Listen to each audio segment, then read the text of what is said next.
भाजपचे उमेदवार लोणावळ्यात विजयी झालेले आपण बघतोय।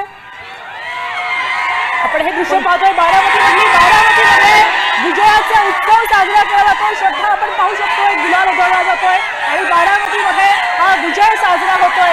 सगळे कार्यकर्ते, सगळे समर्थक या ठिकाणी एकत्र आलेले आहेत आणि आनंद उत्साह साजरा करतायत।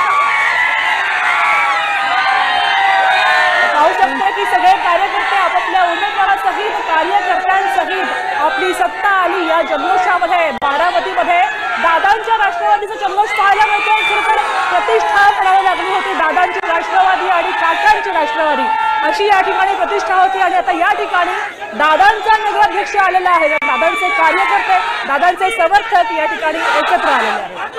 पाहू शकताय बारामतीची दृश्य, विजयानंतरची दादांची राष्ट्रवादी या ठिकाणी जिंकून आली आहे। राष्ट्रवादीचा हा जल्लोष आपण पाहतोय।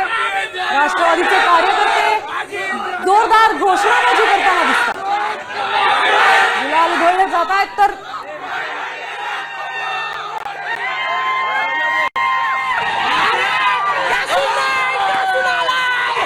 बारामती नगर परिषदेमध्ये आपण जर पाहिलं तर निकाल लागायला सुरुवात झालेली आहे आणि या ठिकाणी जल्लोष जो आहे तो पाहायला मिळतोय।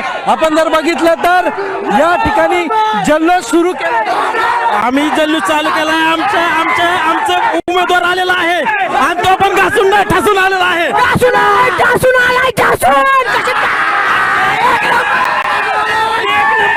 एक नंबर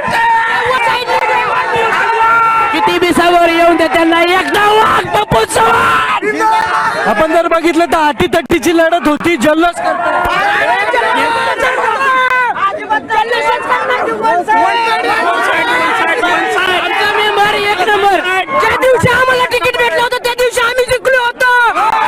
प्रचंड प्रतिसाद भेटलेला आहे आणि त्याचं चीज नक्कीच पप्पू चव्हाण विकासाच्या माध्यमातून अजितदादा यांना पाठिंबा देऊन आणि जे काय तांदवाडीतील भागातील सगळ्या नागरिकांनी मतदान करून प्रचंड मताने पप्पू चव्हाण यांच्या मिसेस मनीषा चव्हाण, अविनाश निकाळजे यांना निवडून दिलंय।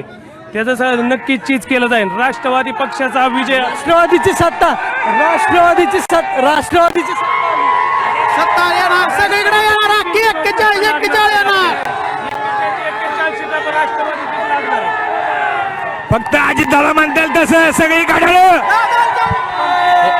राष्ट्रवादीचे परफेक्ट नियोजन आणि विरोधकांचा करेक्ट कार्यक्रम। या ठिकाणी हातात बॅनर घेऊन जल्लोष जो आहे तो या ठिकाणी केला जातोय।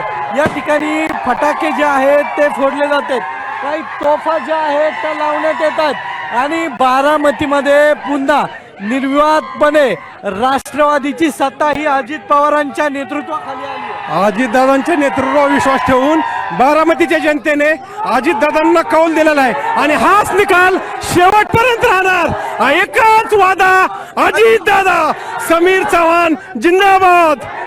बघितलं तर पुणे जिल्ह्यातही राष्ट्रवादी 2 नंबरचा पक्ष बरोबर आहे आणि बारामतीत तो 1 नंबरचाच पक्ष राहील आणि 1 नंबरच आहे आणि 1 नंबरचाच तो पक्ष राहणार आहे।